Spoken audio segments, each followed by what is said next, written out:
Sayın Kılıçdaroğlu'nun bu helalleşme işinden neyi kastettiğini ve neyi murad ettiğini anlamaya çalıştık. Tabii biz ilk başta şunu sandık. Cumhuriyet Halk Partisi'nin ta tek parti döneminden 28 Şubat sürecine kadar özellikle dindar kesime karşı ve bizim inançlarımıza karşı, kutsallarımıza karşı yapmış olduğu yanlışlar var. Haksızlıklar var. Zulüm derecesindeki uygulamalar var. Herhalde bu kesimlerle helalleşecek diye düşündük. Ve onun üzerine ben şunu söyledim. Helalleşmekten önce bir özür dilenmesi gerekir dedim. Çünkü ortada zulüm var. Ortada haksızlık var. Binlerce, milyonlarca insanın hakkı gasp edilmiş. Sırf babaları takkeli, sakallı diye çocuklar askeri okullara alınmamış. İmam Hatip mezunları polis dahi yapılmamış.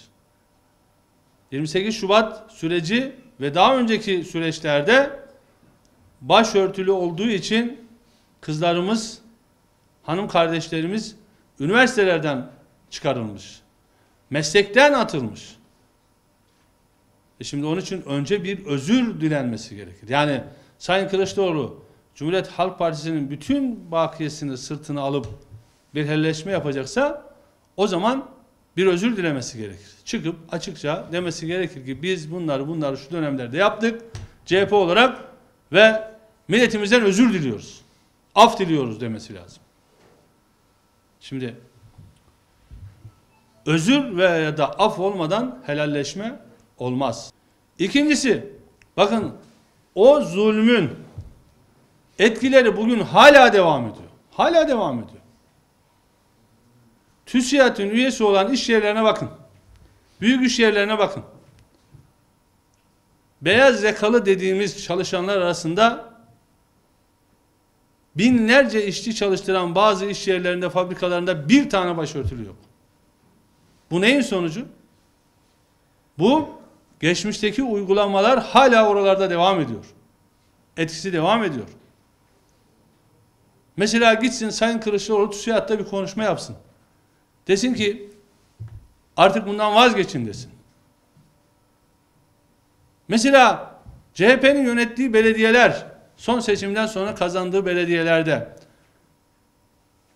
İstanbul, Adana, Mersin, Antalya, İzmir kaç kişi, kaç bayan işe alınmış ve bunların kaç tanesi başörtülü, kaç tanesi açık bir açıklansın. Helalleşme lafla olmaz. Helalleşme samimiyetle icraatta olur. Yoksa muhafazakar kesimden de biraz oy alayım hesabıyla bir helalleşme kastediliyorsa milletimiz bunu anlar. Milletin feraseti, irfanı ve feraseti bunu anlar ki bir önce saydıklarım dahil eğer burada samimi bir helalleşme yapılmak isteniyorsa önce özür ve daha sonra da uygulamalar hala düzelmeyen, bakın bu iktidara rağmen, bu iktidar gücüne rağmen, Cumhur İttifakı'na rağmen, bir sürü düzenlemeye rağmen hala o büyük iş yerlerinde beyaz yakalılardan bahsediyorum. Mavi yakalılar değil. Çaycıdır, aşçıdır, müstahdemdir, onların arasında var.